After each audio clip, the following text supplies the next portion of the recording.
Cole was tired. He had worked 16 hours straight hauling cargo container between stations, and his eyes burned from staring at navigation screen. The dying bay of Next 7 was crowded with ships of all sizes, and the harsh light made his headache worse. All he wanted was to get back to his small freighter, eat something warm, and sleep for a very long time. Walked through the maze of landing platforms without really paying attention. His ship was in Bay 47, or was it 48? The numbers blurred together in his exhausted mind. He found a ship that looked about right and punched in his access code. The door slid open, which surprised him a little since he thought he had a different code, but he was too tired to think about it. The interior looked different, cleaner. The walls had a soft blue glow instead of the usual yellow emergency lights. Dane figured the maintenance crews had finally done those upgrades he had been requesting for months. He mumbled a thanks to nobody in particular and headed toward what he thought was his sleeping quarters. The ship lurched. Dane grabbed the wall to keep from falling. The familiar hum of fast and light engines filled the air and his stomach dropped. He had not started the engines. He had not even reached the cockpit. Someone else was flying the ship, which meant that it was not his ship at all. He ran down the corridor, his tired Surratt. He needed to find the cockpit and explain the mistake. He needed to get back to the station before his actual ship got impounded for abandonment. He turned a corner and stopped dead. Figures stood in front of him. They were tall, at least a head taller than Danny, with pale blue skin that seemed to shimmer under the soft lights. Their hair was white like fresh snow, and their eyes were silver with no visible pupils. They wore fitted uniforms in dark purple, and they stared at Danny like he was a ghost. He raised his hand slowly. He did not know these aliens. He had never seen their kind in all his years of hauling cargo across the galaxy. They looked humanoid enough, but there was something different about them, something that made the hair on his arm stand up.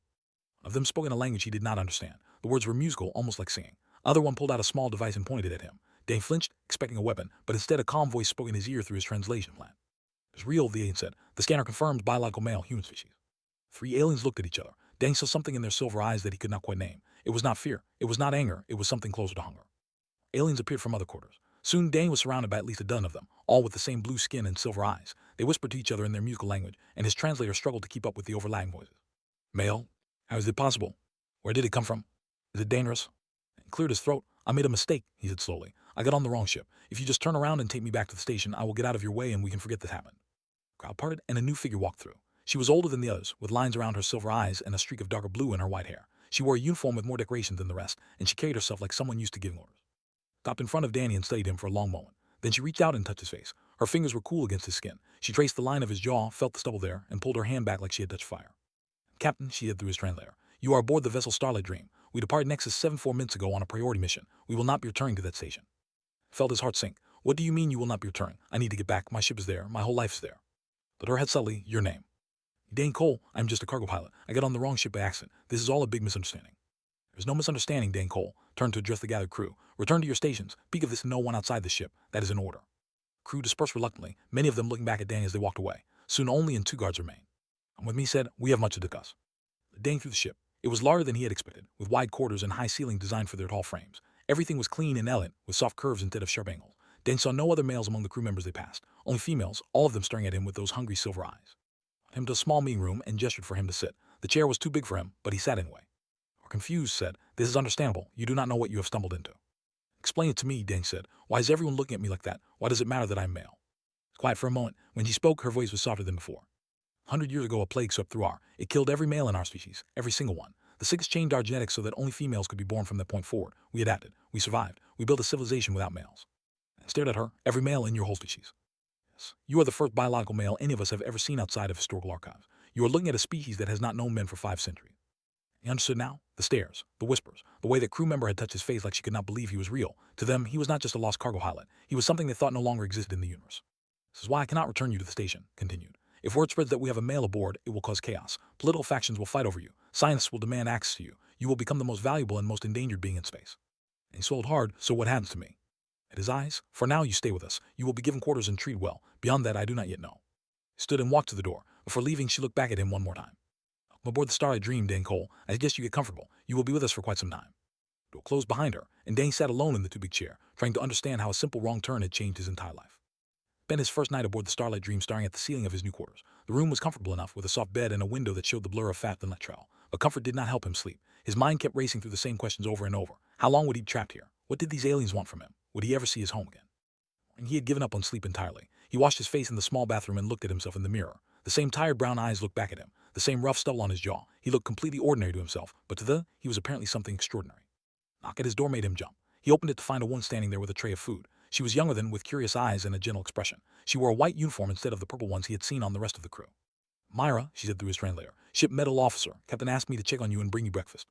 Stepped aside to let her in. She placed the tray on a small table and then stood there, watching him with open fascination. "You can sit down if you want," Dane said. "I do not bite." Smiled at that. It was a small smile, but it made her face look warmer. She sat across from him while he examined the food on the tray. It looked like some kind of grain mixed with vegetables. He took a careful bite and found it bland but edible. So many questions, Myra admitted. I have studied human biology and theory, but I never imagined I would meet one, and a male at that. Shrugged. I'm nothing special, just a guy who got on the wrong ship. Do not understand what you represent to us. Myra leaned forward. For 500 years, our species has existed without males. We adapted. We found ways to reproduce through cloning and genetic modification, but something was lost in that process, something we cannot quite name. What do you mean? Thought for a moment. Before the plague, society was built around partnership. Males and females worked together, lived together, created together. We had art forms dedicated to the bond between partners, philosophies about balance and completeness. All of that exists only in archives now. We study it like ancient history, but we do not truly understand it anymore. Finished his breakfast while Meyer talked. He learned that they were a peaceful species focused on science and exploration. They lived for about 300 years and valued knowledge above almost everything else. But despite their long lives and advanced technology, they were slowly dying. Population has been declining for centuries, Meyer explained. Cloning creates copies, not new individuals. Each generation is slightly weaker than the last. Our scientists estimate we have perhaps 200 years before our numbers fall below the point of recovery. He set down his fork, and you think I can help with that somehow. Genetics are different from ours, but not entirely. There are similarities that suggest our species may have shared ancestors long ago. If we could study your genetic material, we might find a way to restore what we lost. He stood up and walked to the window. The blur of fat and light travel made patterns that hurt his eyes if he stared too long. I'm not a lab animal, he said quietly. I am not something to be studied and sampled. No, Meyer's voice was gentle. That is not what I am asking. I am just explaining why everyone looks at you the way they do. To them, your hope, the first hope they have had in 500 years. Door opened and Captain walked in without knocking. She looked at Myra and then at Danny, her expression unreadable. So you two are getting acquainted, said. Good, Dan Cole, I have a proposal for you. And turned to face her, I'm listening. Straight and tall, every bit the military can. Allow our scientists to study your genetics. Provide samples voluntarily. In exchange, when our mission is complete, I will personally escort you back to human space with enough credits to buy your own fleet of ships. How long would it take? Our current mission will last approximately 3 months. After that, returning you home would take another month. 4 months trapped on this ship with aliens who looked at him like he was the answer to their prayers. Danny thought about his empty freighter back on Next 7. He thought about his empty apartment on the station. He thought about the long years of hauling cargo alone through the black emptiness of space. I need time to think about it, he said. That is fair. Take whatever time you need. Left and Meyer stood to follow. At the door, she paused and looked back at Danny. This is frightening for you, she said. Being surrounded by strangers who want something from you. But we are not your enemies, Dan Cole. We are simply people trying to survive, just like you. Left him alone with his thoughts. The next few days, Danny explored the ship. The crew treated him with a mixture of reverence and curiosity that made him uncomfortable. They whispered when he passed and fell silent when he looked their way. Some of them left small gifts outside his door, flowers from the ship garden, books translated into human languages, small crafts made by hand. More of the crew was the chief engineer, a gruff one who seemed less impressed by him than the others. She put him to work helping with minor repairs, and Danny found that he enjoyed having something useful to do. His hands remembered the feel of tools, and the familiar work helped calm his racing mind. Evening, Meyer found him in the observation deck, watching the stars streak past. Have you made your decision? She asked. And shook his head, not yet. He sat beside him. Can I show you something? Pulled out a small daypad and activated a holographic display. Numbers and graphs flowed in the air between them. Danny did not understand most of it, but he understood the downward trend of the lines. It's our population over the past 5 centuries, Meyer said. Every generation we lose a little more. Every decade, fewer children are born. In 200 years, there will not be enough of us to maintain our civilization. Our cities will go dark. Our ships will fall silent. Everything we have built will disappear. Look at the numbers. Billions of lives represented by a single declining line. We're not asking me to save your species, Meyer continued. That is too much to ask of anyone, but you might be able to give us a chance. A small chance to find another path. He stared at the hologram for a long time. Then he made his decision. Okay, he said, I will help you. Meyer could respond. An alarm blared through the ship. Red lights flashed in the corridor. Captain's voice came over the speakers, sharp with tension. All hands to battle stations. We have been detected by a Purist vessel. They are demanding we surrender the human male. And looked at Meyer. Purist vessel, what does that mean? Fear in her silver eyes told him everything he needed to know. Grabbed Danny's arm and pulled him toward the door. The alarm continued to blare overhead, painting the corridors in flashing red light. Crew members ran past them, each one heading to their assigned station with practiced speed. Or the Purists, Danny demanded as they hurried through the ship. Little faction, Meyer said over her shoulder. They believe males caused the original plague. They think our species is better off without them. If they get their hands on you, they will kill you to prevent any attempt at restoring what we lost. Felt a cold knot form in his stomach. He had gone from being a curiosity to being a target in the space of a single alarm. Brought him to the metal bay and sealed the door behind them. Through the small window, Danny could see crew members rushing past. The ship shuddered as it changed course, and he grabbed a nearby table to keep his balance. Here, Meyer said, this room has reinforced walls. If anything goes wrong, the safes play on the ship. What about you? Was already heading for the door. I'm needed on the bridge. The captain will want medical standing by in case of injuries. Paused at the door and looked back at him. Her silver eyes were filled with worry, but also with something else, determination. We will protect you, Dan Cole, I promise. She was gone, and Danny was alone with the sound of alarms and the distant hum of engines pushing to their limits. The bridge, Captain stood at the center console and watched the tactical display. 2 ships were closing in on their position. They were smaller than the Starlight Dream, but faster and more heavily armed. Purist interceptors, designed specifically for hunting down ships that disagreed with their ideology. How did they find us? Demanded. Communications officer, a young woman named Vila, checked her console. Someone on board sent a transmission before we jumped to fatter than light. The signal was encrypted, but the Purist must have broken it. Trader on her own ship, filed that information away for later. Right now, she had to focus on survival. Can we outrun them? The navigating officer shook her head. Their ships are faster. They will catch us within the hour.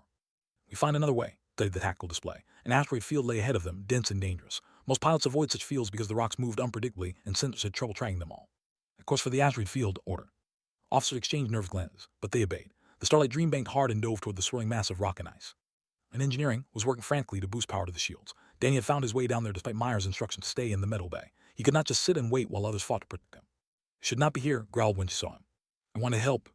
Looked at him for a moment, then thrust a toolkit into his hands. Panel 7 needs recalibrating. Think you can handle that without getting yourself killed. Took the toolkit and got to work. His hands moved automatically, adjusting circuits and rerouting power just like he had done 1,000 times on his own ship. The familiar work helped put back his fear. You are not completely useless, admitted as she watched him work, for a male.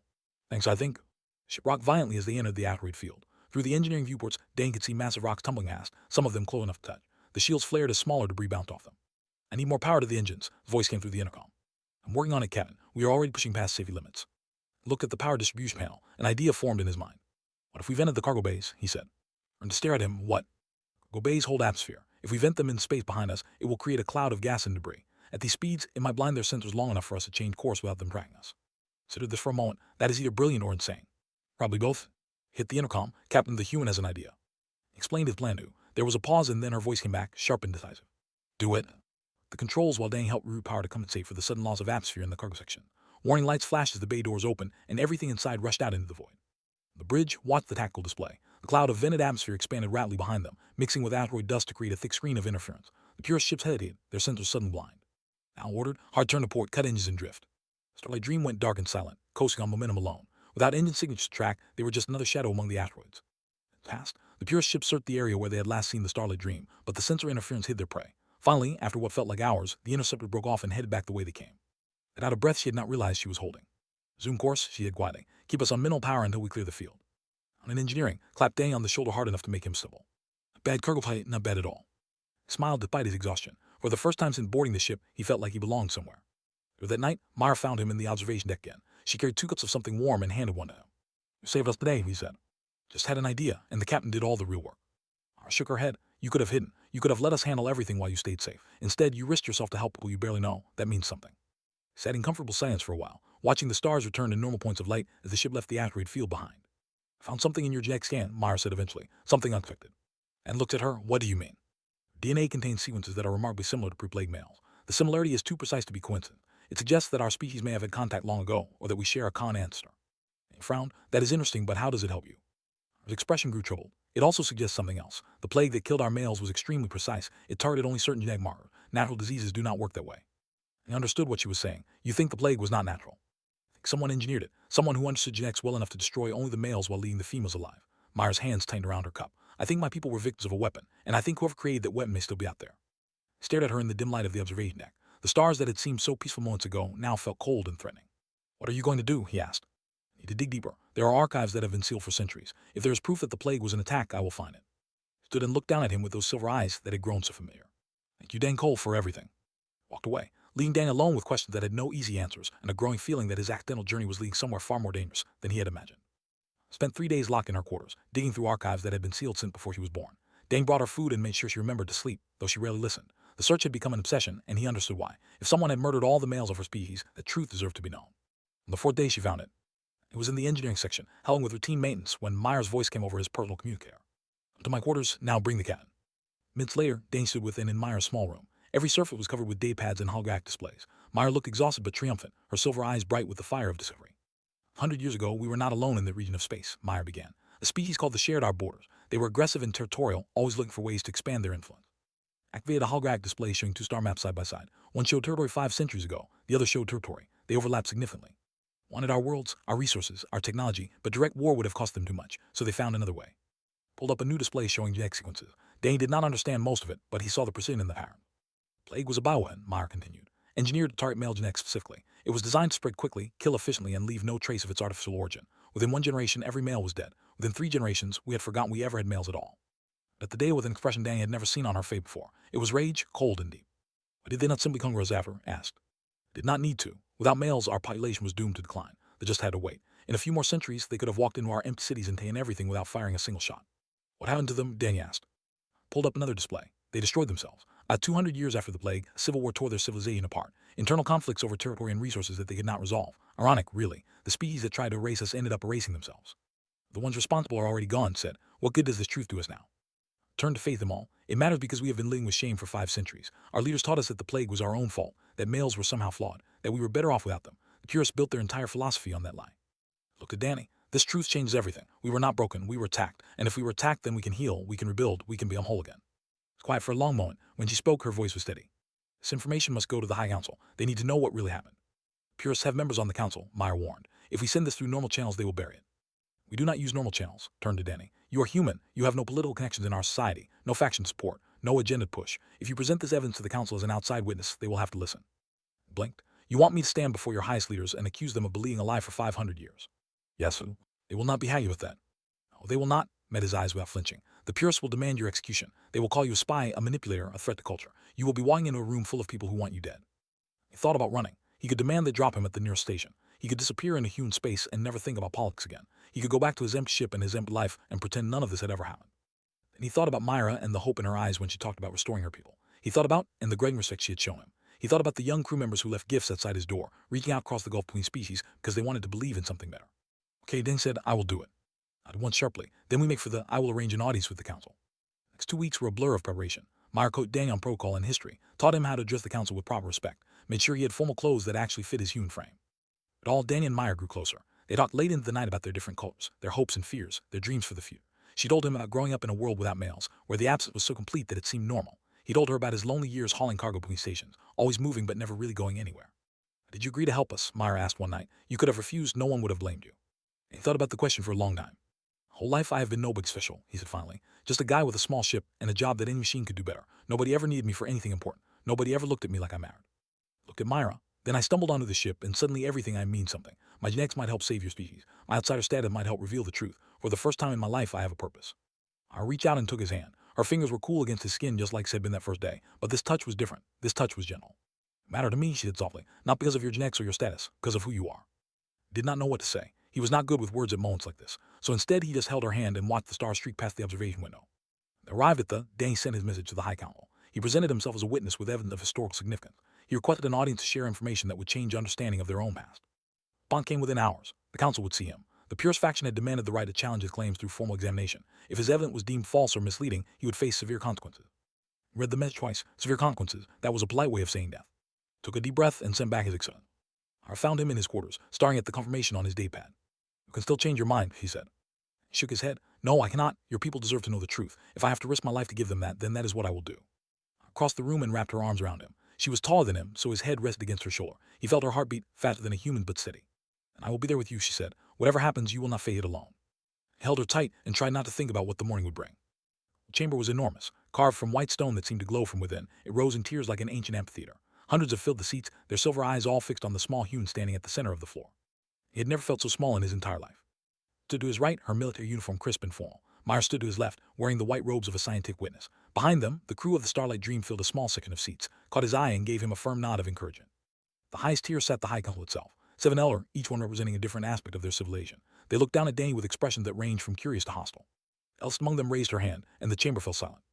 Elder sent a first voice of the council, she said. Her voice was thin with age but carried easily through the vast space. You stand before us as a witness, human. You claim to have evidence that will change our understanding of history. Present your case. Cleared his throat. His hands were sweating, but he kept his voice steady.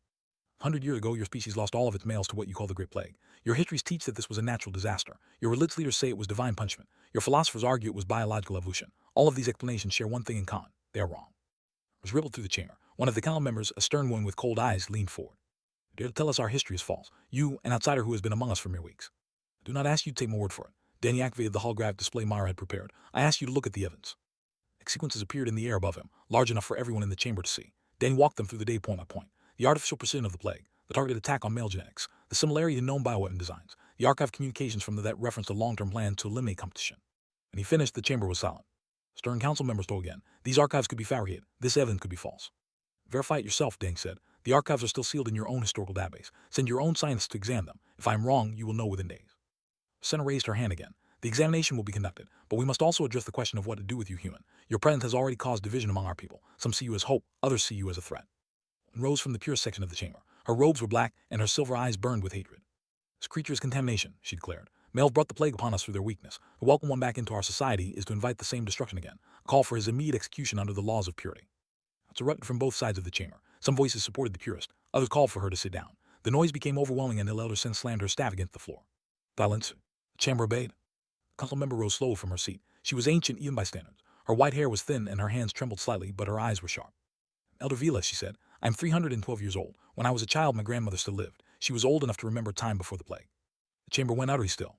Told me stories, Vila continued. Stories about partnership, about balance, about what it felt like to be truly complete. She said that after the plague, something died in our people that had nothing to do with genetics. We lost the ability to understand each other fully. We lost the art of true connection. Looked down at Dane with something that might have been sadness or might have been hope. I've spent my whole life wondering if those stories were true. Now this human stands before us, offering evidence that we were victims, not failures, offering proof that we can heal, and you want to kill him for it. Pierce one started to respond, but Vila cut her off. Call for a vote, not on his death, but on his future. Let the council decide. Vote was close. Dane watched each council member cast their decision, his heart pounding with every raised hand. 3 voted for the purest position, 3 voted against. Elder Sen held the final vote. Looked at Dane for a long moment, then she raised her hand. Human will live, but he cannot simply leave. He has seen too much of our society, our vulnerabilities, our secrets. Therefore, I propose a compromise. Dane Cole will remain among us as a permanent ambassador, a bridge between our species, a symbol of the healing we hope to achieve. He felt the weight of her words settle over him like a cloak. A permanent ambassador. That meant staying here forever. That meant never going home. Then he looked at Myra. He looked at and all the crew members who had become his friends over the past weeks. He thought about his empty freighter back on Next 7, his empty apartment, his empty life. I accept what he said. A month later, Dane stood on a platform overlooking the first joint human research station. Constructing crews worked below, building facilities that would house scientists from both species. Ships came and went, carrying researchers and diplomats and curious citizens who wanted to see the future being built. Myra stood beside him. She had been named lead scientist of the genetic restoration project, and the work consumed most of her time. But she always made space for him. First human delegation arrives tomorrow, she said. They want to meet the man who stumbled into an alien ship and changed history. He laughed. I just got on the wrong ship. Everything else was luck. Perhaps. Myra took his hand. Or perhaps you were exactly where you were meant to be. Out over the station. Young walked alongside human visitors, their silver eyes wide with curiosity rather than hunger. Children asked questions in broken trade languages, and adults laughed at jokes that did not quite translate. It was messy and awkward and imperfect. It was also beautiful. Approached them and nodded toward the delegation ships entering orbit. Ambassador Cole, the council wants you at the welcoming ceremony. Apparently you give good speeches now. And groaned, I hate speeches. Bad. You are a symbol of hope between new species. Symbols have to give speeches. Almost smiled. Consider it payback for all the trouble you caused. Watched her walk away. He turned back to Myra and squeezed her hand. When I got on that ship, I thought I had made the worst mistake of my life, he said. I was exhausted and confused and I just wanted to go home. And now? And looked at the station below, at the ships overhead, at the one beside him, at the future they were building together. I know that home was never a place. It was always something I had to find. He smiled at Myra, and I found it by walking through the wrong door. Leaned down and pressed her forehead against his, a gesture of affection that she had taught him months ago. I'm home, Dane Cole, she whispered. For the first time in his life, Dane truly believed he was exactly where he belonged.